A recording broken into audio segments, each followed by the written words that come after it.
Assalaamu calaykum kusoo dhawaada muuqaalkan ciwaankeena maanta wuxuu ku saabsan yahay dhalmada kadib meeqa bil ayaa sugaysaa in aad uurkaaga xiga qaado sidoo kale sidee ugu hortagi karaa uurka ma cirbad baa qaataa mise waxyaabo kale oo ii bedeli kara ayaa jiraan haddii aad doonaysid ka bogasho wacan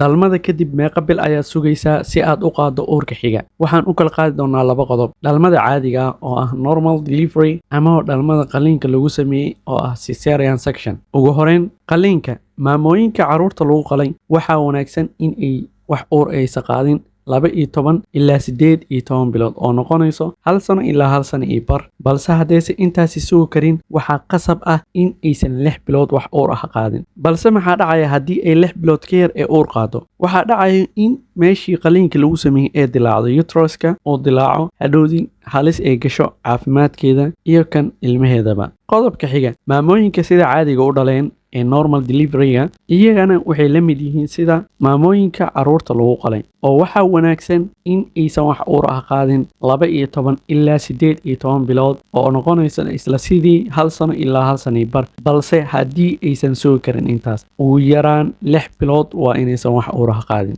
muhiimadda 6daas bilood waxay tahay waa 6dii bilood ay kaga soo kaba lahayd dhibaatooyinkii uurka iyo foosha sidoo kalena waa 6da bilood cunuga la nuujin lahaa naaska waxaa laga yaabaa in aad aragto famil oo 5 sano isqaba kadibna 5 carruur u joogaan sidee ku dhacda taas sidee uurka ugu hortagi kartaa ka waran haddii aad cirbad qaadato waxaa jiro siyaabo badan oo dabiici ah aad uurka uga hortagi kartid balse kugulama taliyeen in aad cirbad qaadato sababtuna waxay tahay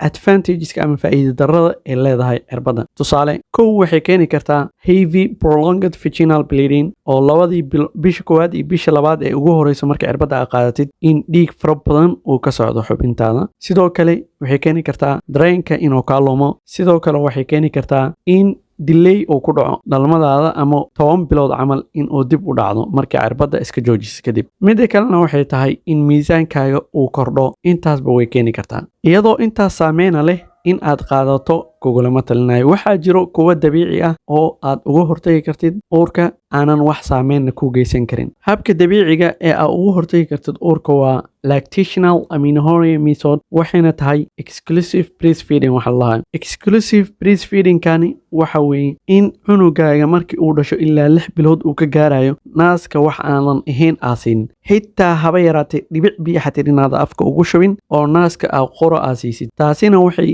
dan ugu jirtaa isaga caafimaadkiisii koriimadiisa maskax ahaan iyo jir ahaanba iyo sidoo kale adiga oo ka hortag kugu noqonayo in aadan uur qaadin balse waa in la helaa 3dan shardi markaas ayuu dhaqan geli karaa shardiga koowaad waa in cunuga uu ka yar yahay 6 bilood macnaha waa markii uu dhasho ilaa 6 bilood midda labaad waa in cunuga si full ah markasta naaska u siisaa habeen iyo maalinba waqti badan aad caanaha siisaa mid saddexaadna waa inuusan caadada ee dib kugu soo laabanin xilligaas inta lagu guda jiro balse 6 bilood mar hadduu ka weynaado ama aad samaysid qaladka ah in caanihii aad biyo u raacisid ama caano booro iyo waxyaabo kale aad siisid ma shaqaynayo qodobkan balse haddaad sidii saxda u raacdid oo aad dhaqan gelisid 3 shardina lagaa helo waxay tahay 98% wuu shaqaynaya tusaale ahaan haddii 100 haween ah ay dhaqan geliyaan qodobkani 98 wax uur ah ma qaadayaan waxaa laga yaabaa 2 in ay qaadaan qodobka kale ee dabiiciga oo adigana dhib ku keenaynin ninkaagana dhib u keenaynin waxay tahay in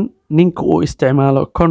kondhomkaas haddii uu isticmaalo waxay la mid tahay sida lactational amenorrhea methodka sababtoo ah 98% waa effective macnaha wax uur ah ma qaadayso tusaale oo kale 100 habeena hadday raggooda isticmaalaan kondhomkaas 98 wax uur ah ma qaadayaan 2 ayaa laga yaabaa in ay uur qaadaan ugu dambeyn waxaan kusoo gabagabeynayaa wacyigelinta dhanka Soomaalida markii loo eego aad bay u hooseysaa waxaad arkaysaa famil cunug ugu dhasho isbitaalka isla maalintii ama habeenka koowaad in qof gasac ula soo ordo gasac caana muxuu gasac caana ugu baahan yahay hooyadiisa caanihiisa waa ku filan ilaa 6 bilood xitaa dhibic biyo xatir uma baahno naaska hooyadiisa ku filan waxaa laga yaabaa dumarka qaar inay dhahaan naaskeena caano badan ma lahan oo cunuga ma ku filno taasi wax ka jira ma lahan kista yar ee naaskaaga ka soo baxaysa ayaa ku filan markastoo aa cunugaaga naaska aa siisid xitaa waxba yeesa ka soo bixine markii dambe iyaga ayaa ku soo dhici doona caanaha ma fahanti halkaas ayuu ku egyahay muuqaalkeena waxaa inoo balana muuqaalada xiga hadduu alla idmo